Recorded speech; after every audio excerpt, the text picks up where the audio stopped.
ce geste de toi viendra mon secours. Viens semer dans mon âme le grain de l'amour. Je traverse un désert et je meurs de soif. Montre-moi le mystère qui garde la foi. Bonjour, bienvenue à votre émission La Victoire de l'amour en ce mardi 25 mars 2025. Bonne fête de l'Annonciation. On rejoint tout de suite pour sa chronique Luc Faneuf et à l'homélie, ce sera le Père Michel Marie de Paris.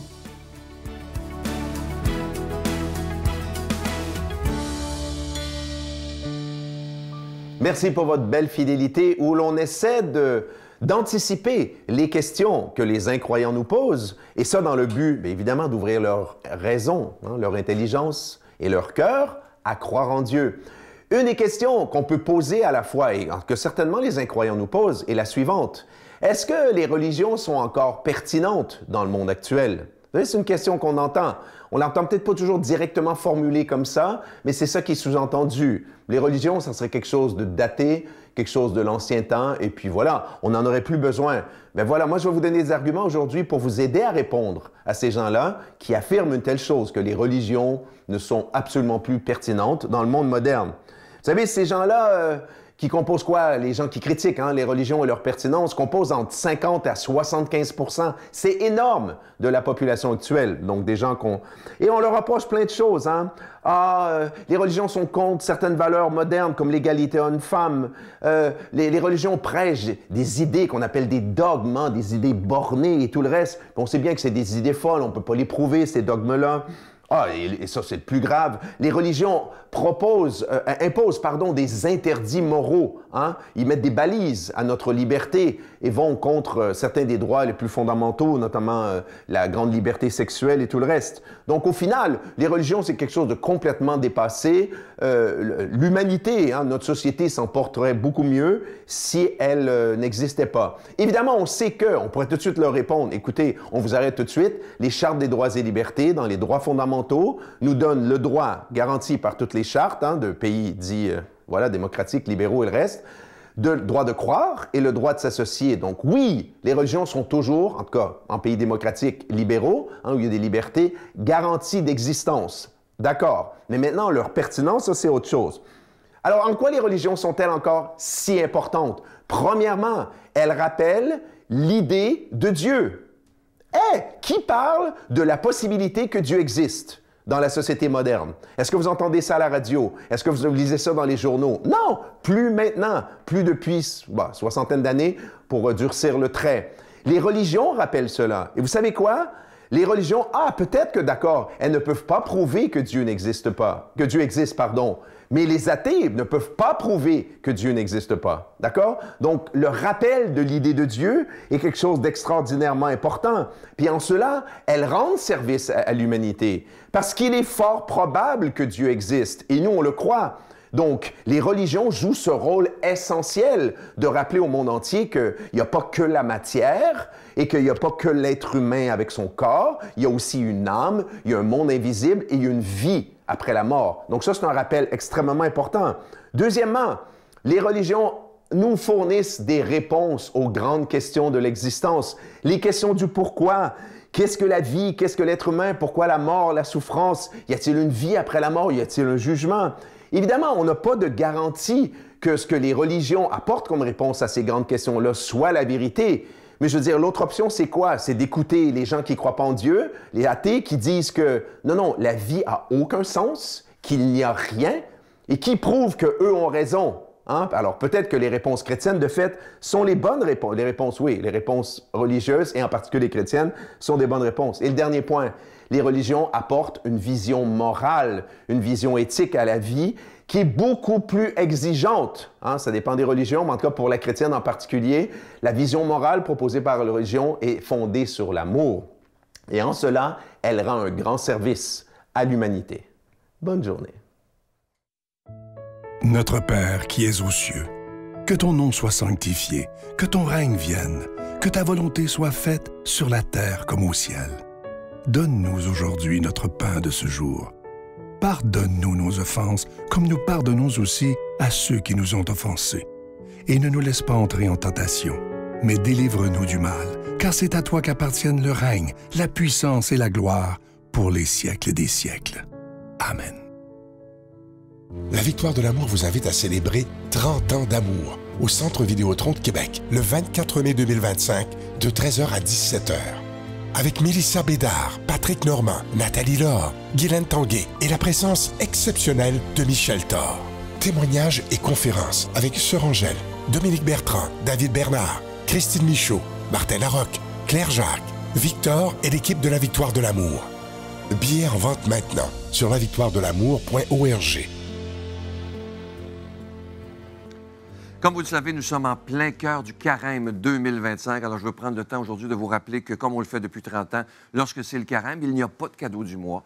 Et on vous demande, si c'est possible pour vous, de faire un don tout à fait spécial en ce Carême 2025, mais sans rien attendre en retour. Pas de cadeau. Simplement de dire à Dieu, j'ai le goût de te faire un cadeau afin que ta parole soit annoncée. Et moi, je veux vous dire merci de tout cœur parce que je sais que tous ensemble, on peut annoncer la parole de Dieu. Je sais que c'est un risque quand il n'y a pas de cadeau, mais moi, je fais confiance totalement en ce Jésus qui est le maître de l'impossible et en chacun et chacune d'entre vous pour qui Jésus est extrêmement important. Alors, merci de nous aider à annoncer ce Jésus qui est le prince de la paix parce qu'on a besoin de parler d'amour, de paix et d'espérance dans un monde qui en a tellement besoin. Je vous rappelle également que vous recevrez un reçu pour fin d'impôt et moi, je veux vous dire merci de tout mon cœur de donner des mains à la Providence et merci de tout mon cœur d'investir dans votre foi. Voici comment faire votre don.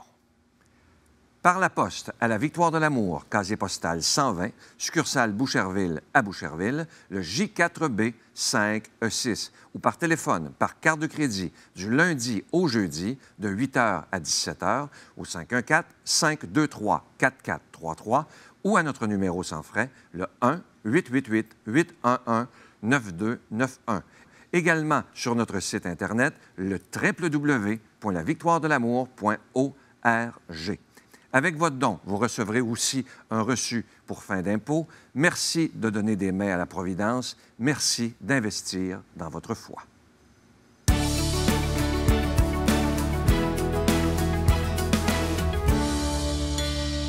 Mon Dieu, donnez-moi la sérénité d'accepter les choses que je ne peux changer, le courage de changer les choses que je peux et la sagesse d'en connaître la différence. Amen.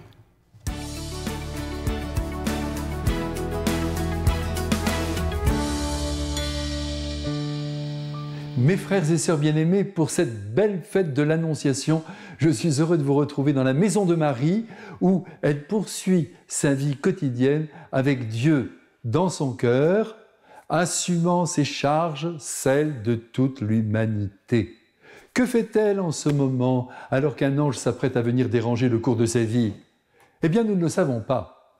Mais pour vous, je l'imagine, car elle est une femme comme toutes les femmes, sensible à la beauté, à l'ordonnance de la maison, mais oui, au désir de rendre heureux ce qui l'entoure.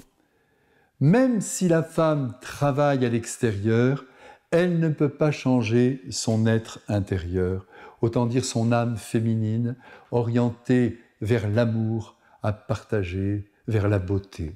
La femme, vous savez, est rarement égoïste. La générosité du cœur est sa note dominante. Et de ce point de vue-là, elle est le chef-d'œuvre de Dieu. Ce n'est pas pour rien s'il lui a confié dans son être de mettre au monde les enfants, de les garder dans son ventre pendant 9 mois pour les protéger. C'est ainsi, et c'est irrémédiable et indépassable, la nature a dicté sa loi et la nature, comme vous le savez, est toujours intelligente. On ne refait pas le cœur d'une femme, et même si elle est chef d'entreprise, et bravo si elle l'est, son être la dispose à l'amour, à vivre et à répandre. Marie est donc en train d'œuvrer dans sa maison. Les peintres l'ont représentée brodant, lisant, priant, et il m'est arrivé de dire à l'un ou l'autre peintre actuellement en vogue « Écoutez, s'il vous plaît, représentez-la en train de balayer, en train de faire la cuisine, en train de repasser, comme nous le faisons tous. Montrez-la dans sa quotidienneté, car c'est ainsi qu'elle a été surprise par la visite de Dieu, venu par son ange, annoncer la plus haute merveille de l'humanité, mais oui, la plus haute, la plus inattendue, la plus impensable, la plus belle, la plus originale de toutes les annonces reçues par une femme. Et la voici, à peine paraphrasée, tu vas enfanter un homme qui est Dieu. Imaginez la scène et la stupeur aussi qui aurait dû envahir le cœur de Marie, mais comme elle sait et qu'elle croit mieux que nous que rien n'est impossible à Dieu, elle écoute. Elle ne fait aucune objection à l'illogique apparent. Elle demande simplement comment les choses vont se passer puisqu'elle ne connaît pas d'homme. Elle a certes Joseph dans sa vie et elle l'aime comme une épouse aime son époux, c'est-à-dire très fort. Mais il y a chez elle un mystère d'élection que, sans nul doute, elle a dû d'ailleurs confier à Joseph. Oui, elle porte un mystère en elle depuis qu'elle est toute petite, un mystère qu'elle ne s'explique peut-être même pas. Elle est simplement convaincue qu'elle doit vivre pour Dieu, en Dieu, et Joseph a accepté de l'aimer très fort dans cette lumière, comme une épouse, en lui offrant une grande tendresse sans doute, mais qui préserve son choix de vie. Ne crions pas à l'impossible. En vérité, si rien n'est impossible à Dieu, sur la terre, tout est possible aux hommes. Chacun peut vivre comme il l'entend. Ce qui est curieux, c'est qu'aujourd'hui, dans nos sociétés, nous n'arrêtons pas de protéger les choix individuels. C'est très bien, c'est une très bonne chose. Mais dès que l'Église proclame, à la lumière de l'Évangile, que Marie a vécu en s'abstenant de tout rapport charnel, alors là, on ouvre ses grands yeux et on proclame que c'est inhumain. Et quand on apprend que l'Esprit Saint, l'Esprit de Dieu, va féconder l'être de Marie jusqu'à faire surgir dans son être une vie nouvelle sans l'intervention d'un homme, alors là, on rit à gorge déployée, mais enfin, c'est pas possible, c'est irrationnel. Et on oublie que rien n'est impossible à Dieu. Et que s'il a créé le monde, il peut faire un enfant à une femme sans la toucher.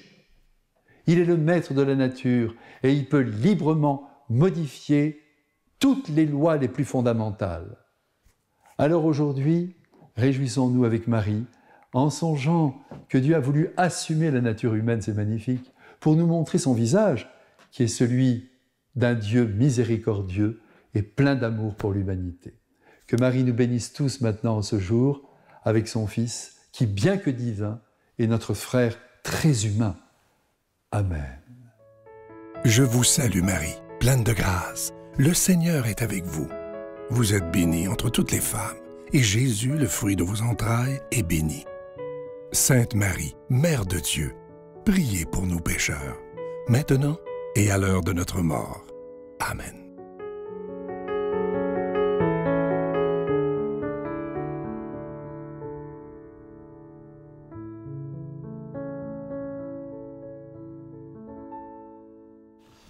En cette fête de l'Annonciation du Seigneur, le jour où l'ange est apparu à la Vierge Marie pour lui annoncer qu'elle serait la mère du Sauveur, invoquons la Vierge Marie, que nous puissions porter Dieu nous aussi.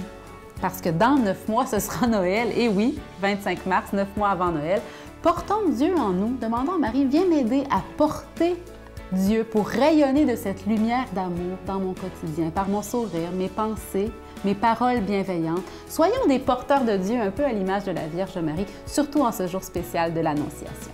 Que je ne suis pas quelqu'un de conformiste. Ça veut dire qu'en fait, je me donne tel que je suis et comme je suis. Et parfois, ça gêne, parce que dans notre monde, on aime que tout le monde soit dans un moule carré. Mais moi, le moule, ça ne marche pas. Tu viens relever le fait, tu le prends dans tes bras, tu le conduis vers ton Père, qui le console ici-bas. Entends le cri de ma prière, sois mon secours et ma joie. Passer de l'ombre à ta